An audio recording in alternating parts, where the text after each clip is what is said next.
if I was the person, how many pages would be too much, how many pages would be too little. So I ended up with a very nice balanced 3-pager.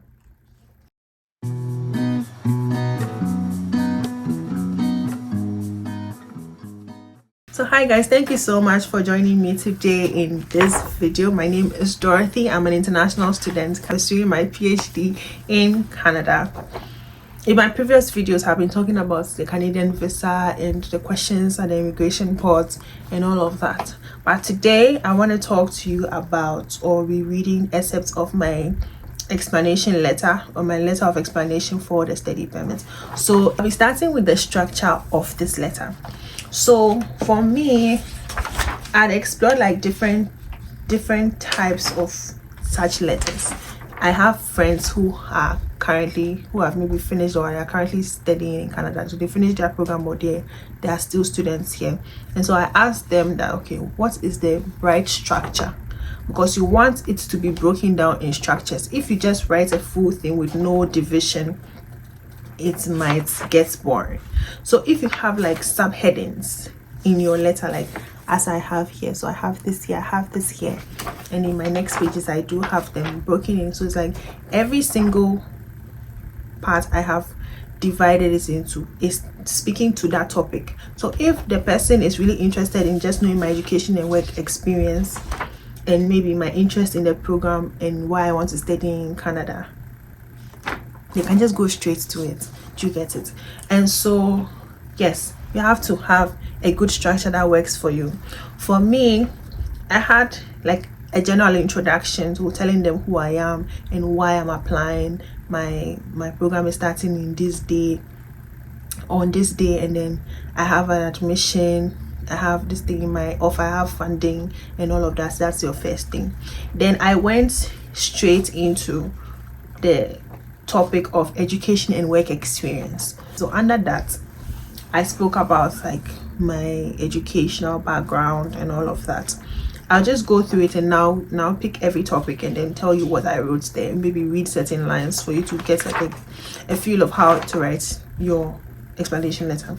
So my next topic or my next point was program or study and research. So what program am I going to do and what research am I going to do? Then the next one was my funding package and available funds. So I'm explaining all of that. My next one was my family background. So that is where I spoke about like my family ties and things. And then my next was interest in the program, school and studying in Canada. Then the next one was the importance of this education on my future career in Ghana and in Africa. And then my closing remarks. So that is the structure that I went for. There were other ones where some people would like to talk about their program of study before they talk about their educational background, but I wanted to go like a logical, chronological like flow, and so that is why we came to this. So I started by saying this. So right before my educational and work experience part. So it's like, dear visa officer, then letter of explanation for a study permit. Like you have to go like you're writing a letter. Like, my name is Dorothy Mawena Abuachi and I'm writing to apply for a study permit following my acceptance into a 4-year PhD program in environmental and life sciences at Trent University, and I placed where it is located, which is commencing on 1st September 2024. Then into brackets, see letter of admission and funding offer, which I had attached to my letter, my explanation letter. So it's there. They know that it's in a few pages after this. As part of my admission offer, I have been awarded, then I mentioned the amount of money I've been awarded in scholarship in funding towards my studies, and I have been offered a graduate teaching assistant position with the university. I'm thus excited to write to you about my background and interest related to this educational endeavor and to provide additional information and context to support my study permits application. Like, do you get how the flow is? Very, very simple. I think 6 lines, but I've told them who I am.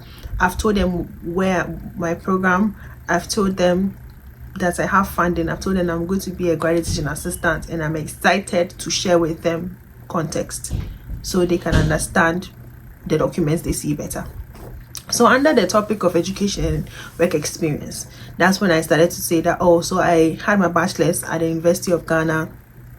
I graduated with an FGPA of, and I got like what awarded the best graduating student in archaeology for my year.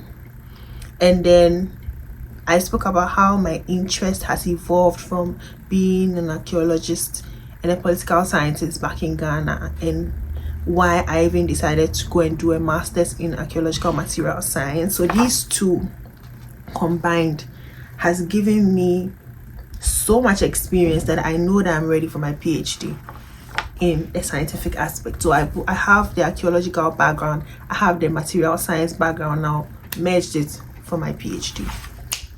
Period. Every sentence must have more than one use. Aside from telling them that, oh, I have a bachelor's, my bachelor's is to show them that, see, I'm a good student. I was able to do this as a bachelor's student. I finished my bachelor's and I graduated with a very high GPA, and I was able to use that bachelor's to get a scholarship, to be selected for a scholarship to study abroad. You get it? So it's not just telling them, but it's letting them know who you are, how hardworking you are, your character behind, and that is what the letter is supposed to share with them. They're supposed to learn about who you are. So you are telling them your achievements, but what your achievements says about you is what they'll be getting from your letter, and that is why we are writing a letter in the first place. I hope you are getting me. Okay, so I told them about my master's thesis because it links to what I'll be doing here. So now, after speaking about my education, I went to my professional background includes my working as an assistant curator at the Museum of Archaeology at the Department of Archaeology and Heritage Studies at the University of Ghana. Told them what I did there. Then I also told them I was a teaching assistant because I did that. I also told them I was a research assistant and I had to go on field schools and even do some other things. I also worked as a research intern in Malta, Heritage Malta. I told them that I also excavated some sites, and also where I was currently, where I was volunteering to help like old seniors in Portos, and so that's what I was doing. So I included that there.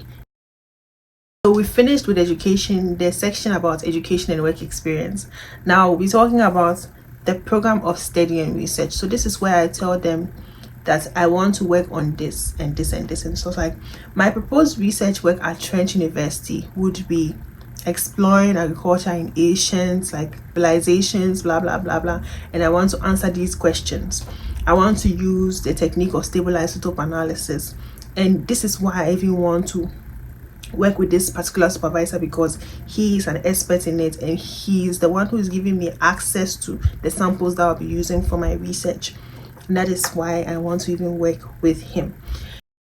So the next section that I decided to talk about is the funding package and available funds. So this is where I did a breakdown of like the amounts of money that I have from my school. So I spoke about, okay, so I have this scholarship, and then also I have savings and money in my account, and I told them where I got the money from.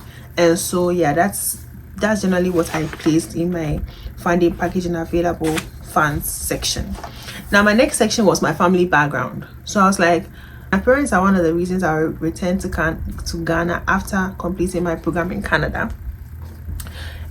And I was like, I have the support of my parents, who have always encouraged me to dream big if I want to see a change in the world, and indeed I want to make them proud. So far they are excited about my academic laurels, and for what it's worth, I am sure they approve of my career ambitions. See, humanize yourself. Visiting home is part of my top priorities, so yes, I plan on going back to Ghana to visit, and I believe I will do so as much as possible during my doctoral studies in Canada. Of course, depending on my studies and my research schedule. Returning home and living close to my family, as well as starting a family of my own, is the ultimate plan for my future, being honest. Now my next one is interest in the program. So this is where you tell them why you're interested in the program, why the school, and why Canada. Like, I like how uniquely interdisciplinary Canadian institutions approach studies. I'm elated about the process of contributing to and learning from a vibrant academic community at Trent. So now I spoke about my program, why I want to work with my supervisor, why the school, what's special about the school that I want to work with, why do I want that school, and then why that PhD in that school. I hope you are benefiting from what I'm saying. Okay, so I continued. So after that part, now I started a different section where I was talking about the importance of this education on my future career in Ghana and in Africa. So I was like, the completion of this program will prepare me for a career in academia and research in the study of the past, specifically Africa's paleo environment, and will place me in an advantageous position to trigger moves to solve certain challenges in the field of inquiry in my home country. I was being very truthful. I let them understand that this is why I'm applying for this visa, because I want to be able to reach a certain level that I can actually trigger certain changes. You have to be realistic when you're saying like the things you want to do.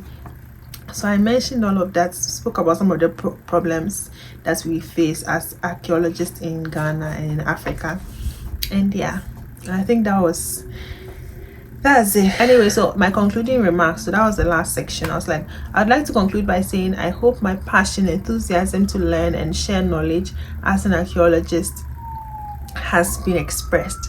Thus, getting this visa would allow me to acquire an education and teaching experience at my university, through which I would be amply prepared to utilize the knowledge and experience gained to contribute to academic scholarship in Africa and by extension the world. I'm looking forward to having an amazing experience in this big next step towards my dreams. Thank you for considering my application for the study permit, and I look forward to your expected decision. Yours sincerely, Dorothy.